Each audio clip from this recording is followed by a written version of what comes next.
it's Madeline with Blue Stocking, and today we're going to talk about one of my favorite authors from history, influential American journalist Nellie Bly. Famous for her investigative reporting style, Nellie Bly was born as Elizabeth Cochran in a small town in Pennsylvania in 1864. When she was 15, Nellie moved to Pittsburgh with her family.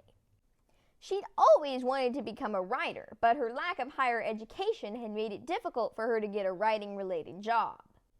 But all that changed one day in 1880 when 16-year-old Nellie, then still known as Elizabeth, read a newspaper article in the Pittsburgh Dispatch called "What Girls Are Good For." In the article, the author argued against women in the workforce, saying that women's only place was in the home. Nellie, however, disagreed. After all, she was trying to be a working woman herself, so she sent an anonymous letter of rebuttal to the author of the story. The editor of the newspaper was so impressed with her moxie that he placed an ad asking the author of the letter to come forward. When Nellie identified herself, the editor hired her as a columnist. She quickly got to work, writing under the pen name Nellie Bly, taken from the title of a popular song by Stephen Foster. In some of her first articles, Nellie uncovered the dangerous working conditions experienced by female factory workers in her city. Then she branched out and took a 6-month trip to Mexico City, where she reported back to America on the lives of citizens living under the then-present dictatorship government until Mexican leaders threatened to jail her, forcing her to flee the country and return to the United States. In search of a bigger scoop, Nellie quit her job at the Pittsburgh Dispatch and moved to New York City, where she soon got a job reporting for a newspaper called the New York World.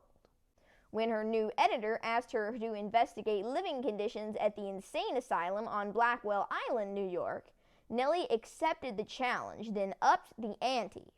Instead of just visiting the asylum as a reporter, she decided to disguise herself as a mentally ill person and get admitted to the asylum as a patient to experience the asylum's patient care firsthand. To start, she put on her most ragged clothes and went to a local boarding house, where she began pretending to be mentally disturbed. She ranted nonsensically, refused to sleep, and paced the halls until the boarding house owner contacted local authorities a few days later. From there, she was examined by several doctors, all of whom declared her clinically insane, until she finally got her wish. She was sent to Blackwell Island's insane asylum. Conditions there were even worse than Nellie had imagined. The food was rotten, patients were forced to take ice baths and then sit for hours in wet clothes, and recent budget cuts meant there weren't nearly enough doctors and nurses to assist all the patients. They were so understaffed that they would tie some patients to chairs or benches for hours at a time to keep them safe while they assisted other patients. After 10 days at the asylum, Nellie's editor had her released, and she was able to write a series of articles exposing the asylum's horrible patient conditions. Thanks to her writings, the asylum was granted an extra $1 million in funding, equivalent to $24 million today, which helped them hire more qualified personnel and offer better living conditions for their patients. But Nellie didn't stop there. She continued to write about the experiences of underprivileged groups, using her articles to spur authorities into action and improve working and living conditions in her community.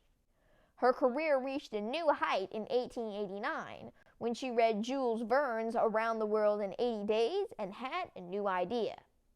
Nellie decided that she wanted to travel around the world, just like Phileas Fogg, the book's main character, and write articles about her journey. With her newspaper's support, she used numerous forms of transportation to circle the globe, sending articles back to America about the places she visited. Thanks to her signature determination, she completed her journey 72 days later, beating the fictional Phileas Fogg by 8 days. This feat earned her a world record and cemented her place as one of the most extraordinary and worldly journalists in history. Despite her early death at age 57, Nellie made a lasting impact as a pioneer of investigative journalism, early advocate for women's rights, and change agent whose words spawned and inspired improvements to the lives of underprivileged groups. Well, that's all for now, friends. Remember to feed your mind.